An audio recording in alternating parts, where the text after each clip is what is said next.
പിന്നെ ഞാൻ ഇന്നലെ കുറച്ച് റിസർച്ച് പേപ്പറൊക്കെ നോക്കിയ സമയത്ത് നമ്മൾ പണ്ടൊക്കെ വിചാരിച്ചിരിക്കുന്ന അല്ലെങ്കിൽ ഇപ്പോഴും വിചാരിച്ചിട്ട് കുറെ മിത്ത് തെറ്റാണ്. അതിനൊക്കെ സയന്റിഫിക്കലി ഒരു എവിഡൻസോ അല്ലെങ്കിൽ ഒരു പ്രൂവനോ അല്ല.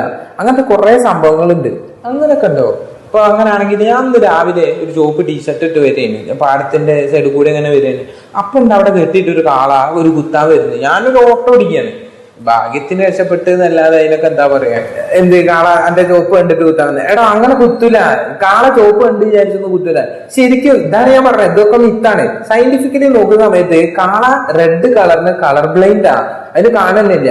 അപ്പോ ഈ നമ്മളൊക്കെ ഈ സിനിമയിലും ഇതിലൊക്കെ കണ്ട സംഭവം എന്താ വെച്ചാല് അതിന്റെ ജസ്റ്റ് മൂവ്മെന്റിന് അനുസരിച്ചാണ് കാള വിചാരിക്കുന്നത് അവിടെ എന്തോ മൂവ്മെന്റ് നടക്കുന്നത് പോവാണ്. അല്ലാതെ ചോപ്പ് കണ്ടോണ്ട് വരിക അതൊന്നും ഇല്ല. ഇതൊക്കെ വെറും മണ്ടത്തരാണ്. ഓക്കെ, അപ്പൊ അതാണ് സംഭവം അല്ലേ? അപ്പൊ റെഡിലൊന്നും ഒരു കാര്യമില്ലല്ലേ, സംഭവം ചാമ്പലാണല്ലേ? പിന്നെ ഞാനൊരു സംഭവം കേട്ട്, നമ്മള് തലച്ചോറിന്റെ നമ്മളെ ബ്രെയിനിന്റെ വെറും 5% 10% ഉപയോഗിക്കുന്നുള്ളൂ, ബാക്കിയൊന്നും ഉപയോഗിക്കുന്നില്ല. നമ്മളൊക്കെ ഫുള്ള് ഉപയോഗിക്കുകയാണെങ്കിൽ ഐൻസ്റ്റീനൊക്കെ വെട്ടിക്കേണ്ടി ഇയൊക്കെ ഉള്ള ഉപയോഗിക്കുന്ന തന്നെ വലിയ കിട്ടലാണ് കേട്ടോ. അതും അടുത്ത മിത്ത്. നമ്മൾ നോക്കുകയാണെങ്കിൽ നമ്മള് 10% അല്ലെങ്കിൽ ഒരു 50 to 20% ഒക്കെ നമ്മൾ അറ്റ് എ ടൈമിൽ ഉപയോഗിക്കുന്നുള്ളൂ എന്നാണ്. പക്ഷെ നമ്മളെല്ലാവരും നമ്മളെ ബ്രെയിനിന്റെ എല്ലാ പാർട്സും ഉപയോഗിക്കുന്നുണ്ട്, എല്ലാ പാർട്സും വർക്ക് ചെയ്യുന്നുണ്ട്. പക്ഷെ സൈമൾട്ടേനിയസ്ലി ഒപ്പറായിട്ട് ഇത് വർക്ക് ചെയ്യുന്നില്ല എന്ന് മാത്രമേ ഉള്ളൂ. അല്ലാതെ നമ്മള് ബ്രെയിനിന്റെ വെറും 10% മാത്രമേ യൂസ് ചെയ്യുള്ളൂ എന്നുള്ളതല്ല സംഭവം. ഓക്കെ ഓക്കെ, അങ്ങനെയാണല്ലേ. പിന്നെ എൻ്റെ അമ്മക്ക് എന്നോട് എപ്പോഴും പറയുന്ന ഒരു സംഭവമാണ്, നമ്മൾ ഈ കുളിച്ച പാടന്നെ തലേന്ന് നനച്ചുകൊണ്ട് പുറത്തോട്ടേക്ക് പോയി കഴിഞ്ഞാൽ, അല്ലെങ്കിൽ മുടിയിൽ വെള്ളം നിന്നുകൊണ്ട് പുറത്തോട്ടേക്ക് പോയി കഴിഞ്ഞാൽ ജലദോഷം വരുന്നുള്ള ഇടക്കൊക്കെ വരലും ഉണ്ട്. സംഭവം അതൊക്കെ ഉള്ളതാണ്. അതിലെന്ത് സംഭവിച്ചാല് ജലദോഷം വരൂല, ശരിയാണ്, ജലദോഷം വരില്ല. കാരണം ഈ ജലദോഷമൊക്കെ മൈക്രോ ഓർഗാനിസം, വൈറസും ബാക്ടീരിയ ഒക്കെ നമുക്ക് വന്നിട്ടാണ് ഈ നമ്മളെ ഇൻഫെക്ട് ചെയ്തിട്ടാണ് ജലദോഷം വരിക. പക്ഷേ ഈ തല നനച്ചുകൊണ്ട് പോകുന്ന അത്ര ബെറ്റർ അല്ല. മുടിക്ക് കുറച്ച് കംപ്ലൈന്റ് ആണ്, കുറച്ച് പ്രശ്നങ്ങളാണ്, അതുകൊണ്ടാണ്. അല്ലാതെ തല നനഞ്ഞു പോയി കഴിഞ്ഞാൽ ജലദോഷം വരിക അതൊക്കെ മിത്താട്ടോ, അതൊന്നും സയന്റിഫിക്കലി ഉള്ളതല്ല. അങ്ങനെയാണല്ലേ, ഇതൊന്നല്ല പോയി പറയണം. പിന്നെ നമ്മളൊക്കെ ഈ ചെറുപ്പത്തിൽ കേട്ട സാധനമല്ലേ ഈ ഓന്ത്, ഓരോ സാധനത്തിന്റെ മുകളിൽ നിൽക്കുമ്പോൾ അതിന്റെ കളറ് മാറും എന്നുള്ളത്, ആ ഉള്ള സംഭവം ഉള്ളത് തന്നെ.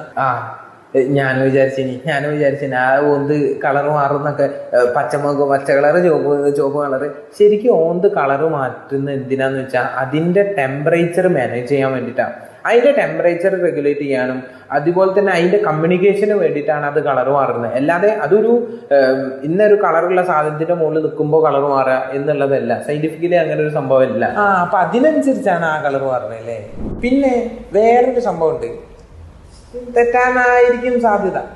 നമ്മൾ ഈ താടി ഷെയ്വ് ചെയ്ത് കഴിഞ്ഞാല് നല്ല താടി തിക്കായി വരും, അല്ലെങ്കിൽ നല്ല നീണ്ടു വരും എന്നുള്ള ഒരു സംഭവം ഉണ്ടല്ലോ, അത് ഉള്ളത് തന്നെയാണോ? നമ്മൾ താടി പഠിച്ചു കഴിഞ്ഞാല് ഷേവിങ്ങിന്റെ സംഭവം എന്താ വെച്ചാൽ, ഒരുപാട് ഇപ്പം ചെറുപ്പക്കാരെ അഡോളസൻസ് പീരീഡ് ഉള്ളവർ തന്നെ വേഗം ഷേവ് ചെയ്യും കൂടുതൽ താടി വരാൻ. സംഭവം അങ്ങനെയല്ല. നമ്മൾ ഷേവ് ചെയ്യുന്ന സമയത്ത് അല്ലെങ്കിൽ നമുക്ക് ജനറലി വരുന്ന താടി ഒരു എഡ്ജ് പോലെയാണ്, നല്ല പിൻ പോയിന്റ് ആയിട്ടായിരിക്കും ഉണ്ടാവുക. അത് നമ്മൾ ഷേവ് ചെയ്യുന്ന സമയത്ത് എന്താ കുറച്ചുകൂടി ഒരു ബ്ലെൻഡ് എഡ്ജ് ആവും. അപ്പോൾ നമുക്കൊരു ഫീല് ചെയ്യുന്നത് ഇതൊരു കുറച്ചുകൂടി തിക്കായല്ലോ, കുറച്ചുകൂടി നീളം കൂടിയല്ലോ. പിന്നീട് ഇത് കുറച്ചുകൂടി സമയം കഴിഞ്ഞ് ഇത് നമ്മൾ ഷേവ് ചെയ്ത് കഴിഞ്ഞാൽ അല്ലെങ്കിൽ പഠിച്ചു കഴിഞ്ഞ് കുറച്ച് സമയം കഴിഞ്ഞാൽ താടി വീണ്ടും വന്ന് പിൻ പോയിന്റ് ആയാൽ വീണ്ടും ആദ്യത്തെ പോലെ തന്നെ ആവും. അല്ലാതെ ഷേവ് ചെയ്തെന്ന് വിചാരിച്ച എന്താവില്ല, താടിന്റെ തിക്ക് കൂടെ അല്ലെ ഫാസ്റ്റായി ഗ്രോ ചെയ്യും, അതൊന്നുമില്ല സംഭവം. എന്നാലേ കൊറേ ആൾക്ക് ഇതൊന്നും അറിയുന്നുണ്ട്. ഓരൊക്കെ വിചാരിക്കുന്ന താടി ഷേവ് ചെയ്ത് കഴിഞ്ഞാൽ അങ്ങോട്ട് വരുന്നുള്ളതാണ്.